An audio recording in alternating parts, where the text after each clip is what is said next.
Je faisais un road trip avec mon ami Tom dans tout l'état de New York. Au cours de la deuxième nuit, nous étions sur une route calme à travers les bois, parce que nous étions fatigués par le vacarme de l'autoroute.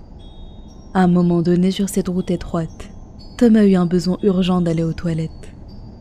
Je lui ai demandé s'il pouvait se retenir, mais il m'a répondu que s'il se retenait plus longtemps, sa vessie allait exploser. J'ai soupiré et j'ai essayé de trouver une station-service ou quelque chose comme ça, mais il n'y avait rien. Je pensais à juste m'arrêter et le laisser se soulager dans les bois, mais j'ai finalement vu des lumières percer les ténèbres devant moi. C'était un 7-Eleven, une supérette ouverte 24 heures. Avant même que je finisse de me garer, Tom est sorti de la voiture et a couru à l'intérieur.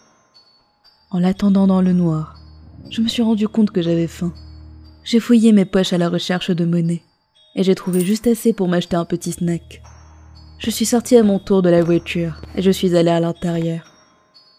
En me promenant entre les rayons, j'ai senti un picotement sur ma nuque, comme si quelqu'un m'observait. Je me suis retourné, et j'ai vu un homme barbu se glisser dans un autre rayon comme si de rien n'était. J'ai levé les yeux au ciel, attrapé une boîte de snacks que j'ai payée à la caisse, puis je suis retourné à ma voiture, en regardant les bois sombres derrière la supérette.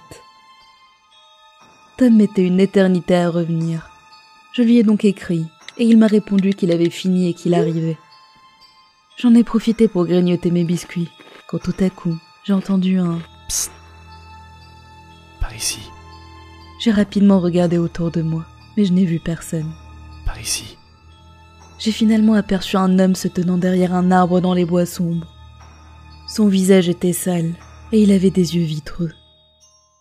On est resté là à se fixer pendant ce qui paraissait être une éternité, jusqu'à ce qu'il dise « Viens par ici, je vais te montrer quelque chose. » Certainement pas.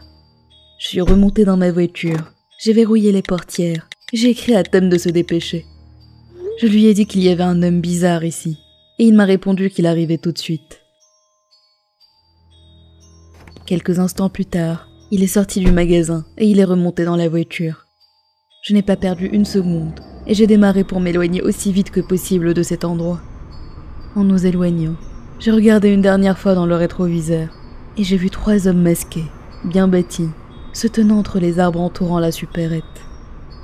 À ce jour, je n'ai aucune idée de ce qui se passait là-bas, et je n'ai pas spécialement envie de le découvrir.